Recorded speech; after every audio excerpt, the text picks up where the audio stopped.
Dears, എല്ലാവർക്കും ദിജോസ് വേൾഡിൻ്റെ പുതിയൊരു വീഡിയോയിലേക്ക് സ്വാഗതം. ഇന്നത്തെ വീഡിയോയിൽ ഞാൻ സംസാരിക്കുന്നത് പ്രഗ്നൻ്റ് ആകുന്ന സ്ത്രീകൾക്ക് വയറിലുണ്ടാകുന്ന ഒരു അസ്വസ്ഥതയെ പറ്റിയിട്ടാണ്. വയറിൽ ഒരുപാട് സമയത്ത് പ്രഗ്നൻ്റ് ആകുന്ന സ്ത്രീകൾക്ക് ചേഞ്ചസ് ഉണ്ടാവാറുണ്ട്. ഇവിടെ ഞാൻ സംസാരിക്കുന്നത് ഒരു വേദനയെ പറ്റിയിട്ടല്ല കേട്ടോ. വേദനയെ പറ്റിയാണെന്ന് നിങ്ങൾ ആദ്യം പ്രെജുഡൈസ്ഡ് ആയിട്ട് തീരുമാനിക്കേണ്ട. ഇവിടെ ഞാൻ സംസാരിക്കാനായിട്ട് പോകുന്നത് നമുക്കുണ്ടാകുന്ന അസ്വസ്ഥതയെ പറ്റിയിട്ടാണ്. ഈ അസ്വസ്ഥത നമുക്ക് ഉണ്ടാകാനായിട്ടുള്ള പ്രധാനപ്പെട്ട കാരണം എന്ന് പറയുന്നത് പ്രൊജസ്ട്രോൺ ഹോർമോൺ ആണ്. പ്രഗ്നന്റ് ആകുന്ന സമയത്ത് നമ്മുടെ ലൂട്ടിയൽ ഫേസ് മുതൽ ശരീരത്തിൽ ഇൻക്രീസ് ആകുന്ന പ്രൊജസ്ട്രോൺ ഹോർമോൺ ആണ് യൂട്രസിന്റെ ലൈനിങ്ങിനോട് ഷെഡ് ആകാതെ അവിടെ പിടിച്ചു നിൽക്കുന്നതിനും ആ പ്രഗ്നൻസി സസ്റ്റെയിൻ ചെയ്ത് മുൻപോട്ടേക്ക് കൊണ്ടുപോകുന്നതിനും ഒരു സിഗ്നൽ കൊടുക്കുന്നത്. അപ്പോൾ ഈ സമയത്ത് നമ്മളുടെ ശരീരത്തിലെ പ്രൊജസ്ട്രോൺ ഹോർമോണിന്റെ ഒരു ഹൈക്ക് അല്ലെങ്കിൽ ഒരു ഉയർച്ച ഉണ്ടാകുന്നതിന്റെ ഭാഗമായിട്ട് നമ്മളുടെ ശരീരത്തിൽ കുറച്ച് ലക്ഷണങ്ങൾ ഉണ്ടാകും. ഏർലി പ്രഗ്നൻസിയിൽ പല സ്ത്രീകൾക്കും ഉണ്ടാകുന്ന പലതരത്തിലുള്ള വ്യത്യാസങ്ങളുണ്ട്. ഇതിൽ പ്രഗ്നന്റ് ആകുന്ന സ്ത്രീകൾക്ക് അബ്ഡോമൻ ഭാഗത്തുണ്ടാകുന്ന പല ടൈപ്പ് വേദനകളുണ്ട്.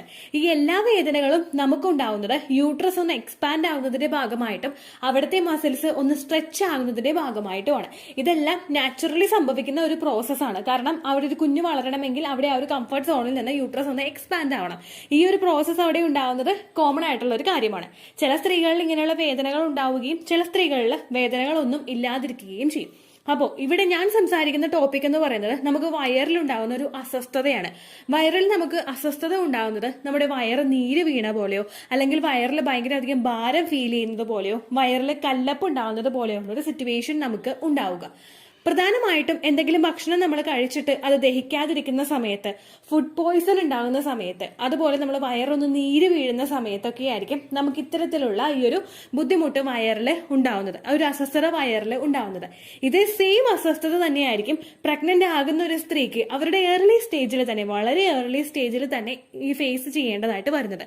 വയർ എപ്പോഴും ഹെവി ആയിട്ടിരിക്കുക, നമുക്ക് ഗ്യാസ് വന്ന് തിങ്ങുന്നത് പോലെയുള്ള ഒരു സെൻസേഷൻ നമുക്ക് വയറിൽ അനുഭവപ്പെട്ടു തുടങ്ങുക. എന്നാൽ ഗ്യാസ് ഉണ്ടാവുന്ന ഭക്ഷണങ്ങളൊന്നും കഴിച്ചിട്ടുണ്ടാവില്ല താനും.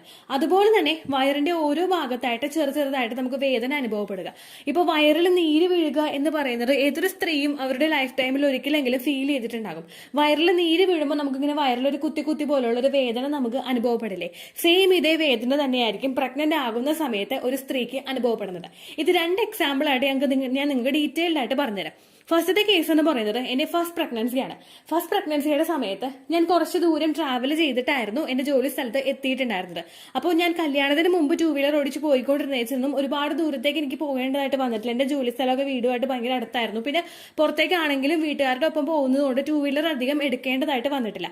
എന്നാൽ വിവാഹം കഴിഞ്ഞതിന് ശേഷം ഒരു അരമണിക്കൂർ ട്രാവൽ ചെയ്ത് വരേണ്ടി വന്നതുകൊണ്ടും റോഡൊക്കെ ഗട്ടറും ബുദ്ധിമുട്ടും ഒക്കെ ആയിരുന്നത് കൊണ്ടും എനിക്ക് പെട്ടെന്ന് വയറ് നീര് വീഴാനായിട്ട് തുടങ്ങി. അപ്പൊ ഞാൻ തന്നെ വിചാരിച്ചത് വയറ് നീരിന്ന് വീഴുന്നതുകൊണ്ടാണ് ഇങ്ങനെ വരുന്നത്. അപ്പൊ പിന്നെ വണ്ടി ഓടിക്കുന്നത് സൂക്ഷിച്ച് ഓടിക്കാൻ തുടങ്ങി. ഗട്ടറിലൊന്നും വീഴ്ത്താതെ സ്ലോവിലൊക്കെ പോയി അങ്ങനെ കൺട്രോൾ ചെയ്യാൻ തുടങ്ങി. പക്ഷെ പിന്നീട് ഈ ഒരു സെൻസേഷൻ കൂടി വന്നു.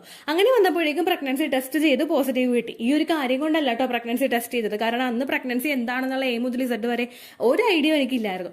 അപ്പോൾ ആ ഒരു സെൻസേഷൻ ഉള്ളത് കൊണ്ടല്ല ഞാൻ ടെസ്റ്റ് ചെയ്തത്. ആ ഒരു സെൻസേഷൻ എനിക്ക് വന്നതോടൊപ്പം തന്നെ, അതായത് വയറിൽ നീര് വീണ ആ ഒരു ബുദ്ധിമുട്ട് ഉണ്ടായതിനോടൊപ്പം തന്നെ എനിക്ക് വയറിൽ ഇപ്പൊ ലൂസ് മോഷനായിട്ടും വയറിൽ ഇങ്ങനെ നോവ് പോലെ പോവാന്ന് പറയും ഇവിടെ പഴമക്കാരൊക്കെ. അങ്ങനെയുള്ള രീതിക്കായിരുന്നു എനിക്ക് വയറ്റിൽ നിന്നൊക്കെ പോയിക്കൊണ്ടിരുന്നത്. അതെന്റെ ഫസ്റ്റത്തെ ഒരു അവസ്ഥയായിരുന്നു. ഫസ്റ്റത്തെ പ്രഗ്നൻസിയിൽ വയറിലെ അസ്വസ്ഥതകളായിരുന്നു. നീര് വീണത് പോലെയുള്ള അസ്വസ്ഥത, വേദന, അങ്ങനെയുള്ള ബുദ്ധിമുട്ടുകൾ, മോഷൻ പോകാനൊക്കെ ബുദ്ധിമുട്ട്, ഇതെല്ലാം ഉണ്ടായിരുന്നു. ഇനി സെക്കൻഡ് കേസ് എന്ന് പറയുന്നത് എന്റെ രണ്ടാമത്തെ പ്രഗ്നൻസി. നിങ്ങളൊന്ന് നോക്കൂ, ഈ രണ്ട് സെൻസേഷനും ഉണ്ടായിട്ടുള്ളത് ഒരാൾക്ക് തന്നെ, ഫസ്റ്റ് പ്രഗ്നൻസിയിലും സെക്കൻഡ് പ്രഗ്നൻസിയിലും. രണ്ടും എൻറ്റയർലി ഡിഫറെന്റ് ആണ് ഒരു സ്ത്രീയെ സംബന്ധിച്ചിടത്തോളം. അതുപോലെ തന്നെ ഒരുപാട് സ്ത്രീകൾക്കും ലക്ഷണങ്ങളും ഒരു സ്ത്രീക്ക് ഉണ്ടായിട്ടുള്ള ലക്ഷണം അടുത്ത സ്ത്രീക്ക് ഉണ്ടാവില്ല. അതുകൊണ്ട് തന്നെ ഇത് എനിക്ക് വന്നിട്ടുള്ളൂ, ഇതാണ് പ്രഗ്നൻസിയുടെ എന്ന് നമുക്ക് വാശി പിടിക്കാനായിട്ടും സാധിക്കില്ല കേട്ടോ. അപ്പോ രണ്ടാമത് എനിക്കുണ്ടായ ലക്ഷണം എന്ന് പറയുന്നത് എന്ത് കഴിച്ചാലും ഗ്യാസ് വന്ന് തിങ്ങുന്ന ഒരു അവസ്ഥ. അതായത് ചിലപ്പോൾ ഗ്യാസ് ഉണ്ടാകുന്ന ഒന്നും തന്നെ കഴിച്ചിട്ടുണ്ടാവില്ല, പക്ഷെ വയറ് ഭയങ്കര ഹെവി ആയിട്ടിരിക്കുക, ഒരു ഭക്ഷണവും കഴിക്കാൻ തോന്നാതെ വരിക, വയറിങ്ങനെ തൊട്ട് നോക്കുമ്പോൾ ഭയങ്കര ഒരു കല്ലപ്പ് ഫീൽ ചെയ്യുക. അവിടെ വേദനയല്ല എനിക്ക് അനുഭവപ്പെട്ടത്, മറിച്ച് ഗ്യാസ് വന്നിട്ട് വയറൊന്ന് തിങ്ങിരിക്കില്ലേ, ആ ഒരു ബുദ്ധിമുട്ടായിരുന്നു അനുഭവപ്പെട്ടോണ്ടിരുന്നത്. നമ്മളിങ്ങനെ വയറൊന്ന് ഉള്ളിലോട്ട് കുത്തി നോക്കുമ്പോഴേക്കും അങ്ങടേക്ക് ഉള്ളിലോട്ട് അങ്ങനെ ഇറങ്ങുന്ന പോലെ നമുക്ക് തോന്നില്ല, അത്രയൊരു ബുദ്ധിമുട്ടായിരുന്നു. വയറിന്റെ ആ ഒരു ലോവർ അബ്ഡമൻ ഭാഗവും അതുപോലെ പൊക്കിളിന് ചുറ്റുമുള്ള ഭാഗവും ഒക്കെ ഈ ഒരു സെൻസേഷനും ഫീലിംഗും ആയിരുന്നു ആ ഒരു ഏർലി സ്റ്റേജിൽ ഏറ്റവും കൂടുതൽ അനുഭവപ്പെട്ടത് കേട്ടോ. അപ്പോൾ ഈ ഒരു സമയത്ത് എന്ന് പറയുമ്പോൾ മോഷൻ പോകാനായിട്ടൊന്നും ബുദ്ധിമുട്ടുണ്ടായിരുന്നില്ല, പക്ഷെ വയറിൽ ഇങ്ങനെ ഒരു ബുദ്ധിമുട്ടും ഉണ്ടായി. ഈ രണ്ട് കേസിലും രണ്ട് സിറ്റുവേഷനിലും രണ്ട് ഡിഫറെന്റ് ആയിട്ട് എനിക്ക് പ്രഗ്നൻസി ലക്ഷണം ഉണ്ടാകാനായിട്ടുള്ള കാരണം എന്ന് പറയുന്നത് പ്രൊജസ്ട്രോൺ ഹോർമോൺ ആണ്. ഏറ്റവും കൂടുതൽ ഒരു സ്ത്രീക്ക് ഏർലി സ്റ്റേജിലായിരിക്കും ഈ ഒരു ബുദ്ധിമുട്ട് ഉണ്ടാകുന്നത്. കാരണം നമ്മുടെ ആ ഒരു സമയത്ത് ജസ്റ്റ് ആ ഒരു പ്രൊജസ്ട്രോൺ ഹോർമോൺ ഇൻക്രീസ് ആവുന്നത് നമ്മൾ ഫസ്റ്റ് ടൈമാണ് ഫീൽ ചെയ്യുന്നത്. അതുപോലെ തന്നെ ഈ ഒരു ലക്ഷണം കൂടുതലായിട്ടും വരുന്നത് പ്രൊജസ്ട്രോണിന്റെ മെഡിസിൻസ് എടുക്കുന്നവരിൽ ആയിരിക്കും. ഈ പ്രൊജസ്ട്രോണിന്റെ മെഡിസിൻ നമ്മൾ എടുക്കുമ്പോഴേക്കും അന്ന് വരെ നോർമലായിട്ട് നമ്മുടെ ശരീരത്തിൽ പ്രൊഡ്യൂസ് ആവുന്ന പ്രൊജസ്ട്രോൺ മെഡിസിൻ എടുക്കുമ്പോൾ കുറേം കൂടി ഒന്ന് ഇൻക്രീസ് ആവുമല്ലോ, അപ്പോഴും നമുക്ക് ഇത്തരത്തിലുള്ള ബുദ്ധിമുട്ടുകൾ ഉണ്ടാകും. സെയിം ഇതേ മെക്കാനിസം തന്നെയാണ് പ്രഗ്നന്റ് ആകുന്ന ഒരു സ്ത്രീക്കും ഫീൽ ചെയ്യുന്നത്. അവരുടെ ശരീരത്തിൽ പ്രൊജസ്ട്രോണിന്റെ മെഡിസിനുകൾ ഒന്നും തന്നെ എടുത്തില്ലെങ്കിലും നോർമലായിട്ട് പോകുന്ന ആ ഒരു പ്രൊജസ്ട്രോൺ ഹോർമോൺ പ്രഗ്നന്റ് ആകുന്ന ഒരു സമയത്ത് കൂടുതലൊന്ന് ഹൈക്ക് ഉണ്ടാകുന്നതിന്റെ ഭാഗമായിട്ട് നമുക്ക് ഇത്തരത്തിലുള്ള ബുദ്ധിമുട്ടുകൾ വയറിൽ ഫീൽ ചെയ്യാനായിട്ട് തുടങ്ങും. ഇത് ഏറ്റവും കൂടുതൽ ഏർലി പ്രഗ്നൻസിയിലായിരിക്കും ഉണ്ടാകുന്നത്. അതിനുശേഷം നമ്മുടെ ശരീരം ഈ ഒരു ഹൈക്കുമായിട്ട് പൊരുത്തപ്പെട്ട് വരുമ്പോഴേക്കും മറ്റുള്ള ബുദ്ധിമുട്ടുകൾ നമുക്ക് ഉണ്ടാകുന്നത് കുറഞ്ഞു കുറഞ്ഞു വരാറാണ് പതിവ്. ഇങ്ങനെയുള്ള ബുദ്ധിമുട്ടുകളൊക്കെ ഉണ്ടാകുമ്പോഴേക്കും നിങ്ങൾ പ്രഗ്നൻസി ഒന്ന് ടെസ്റ്റ് ചെയ്ത് നോക്കുക. കാരണം നമുക്ക് ഇത്തരത്തിലുള്ള ബുദ്ധിമുട്ടുകൾ വരുമ്പോഴേക്കും പ്രഗ്നൻസി പോസിറ്റീവ് ആകാനായിട്ടുള്ള സാധ്യതകളുണ്ട്. പിന്നെ ഈ ഗ്യാസിന്റെ സെൻസേഷൻ നമുക്ക് കൂടുതലായിട്ട് വരികയാണെങ്കിൽ നമ്മൾ ഭക്ഷണം കഴിക്കുന്നത് കുറേ കൂടി ഒന്ന് ശ്രദ്ധിക്കുക. ഭക്ഷണം ഒറ്റയടിക്ക് ഇരുന്ന് നമ്മൾ ഒരു 3 നേരം ഭക്ഷണം കഴിക്കുന്നതിന് പകരം ഒന്ന് ചുരുക്കിയിട്ട് 3 നേരം എന്നുള്ളതിന്റെ ഒന്ന് കൗണ്ട് ഒന്ന് കൂട്ടിയിട്ട് ഭക്ഷണത്തിന്റെ അളവ് ഒന്ന് കുറയ്ക്കുകയാണെങ്കിൽ നമുക്ക് ആ പ്രവർത്തനങ്ങൾ കൂടുതലായിട്ട് നടക്കും, ദഹന പ്രക്രിയയും നടക്കും. പ്രഗ്നന്റ് ആകുന്ന ഒരു സമയത്ത് സ്ത്രീയുടെ ഡൈജസ്റ്റീവ് സിസ്റ്റം വളരെയധികം ലോ ആയിട്ടായിരിക്കും പ്രവർത്തിക്കുന്നത്. കാരണം റീപ്രൊഡക്റ്റീവ് സിസ്റ്റത്തിന് കൂടുതലായിട്ട് ഇമ്പോർട്ടൻസ് കൊടുക്കുന്നതിന്റെ ഭാഗമായിട്ട് ബാക്കിയുള്ള ദഹന പ്രക്രിയ ഒന്ന് സ്ലോ ഡൗൺ ആവും. ഈ ദഹന പ്രക്രിയ ഒന്ന് സ്ലോ ഡൗൺ ആകുന്നത് ഈ പ്രൊജസ്ട്രോൺ ഹോർമോണിന്റെ ഇൻക്രീസ് അവിടെ ശരീരത്തിൽ ഉണ്ടാവുന്നത് കൊണ്ടാണ്. സെയിം ഇതുകൊണ്ട് തന്നെയാണ് നമുക്ക് ഇത്തരത്തിലുള്ള ബുദ്ധിമുട്ടുകൾ ഉണ്ടാവുന്നത്. ഏർലി പ്രഗ്നൻസിയിൽ ഉണ്ടാവുന്നത് കൊണ്ട് തന്നെ നിങ്ങൾക്ക് ഇത്തരത്തിലുള്ള ലക്ഷണങ്ങൾ കാണുന്നുണ്ടെങ്കിൽ മസ്റ്റായിട്ട് നിങ്ങളുടെ ശരീരം ശ്രദ്ധിക്കുക. കാരണം നമ്മൾ നെഗ്ലക്ട് ചെയ്ത് വിടുന്ന ഈ ഒരു ലക്ഷണവും നിങ്ങൾ പ്രഗ്നന്റ് ആയതുകൊണ്ട് ഉണ്ടാവുന്നതായിരിക്കും കേട്ടോ.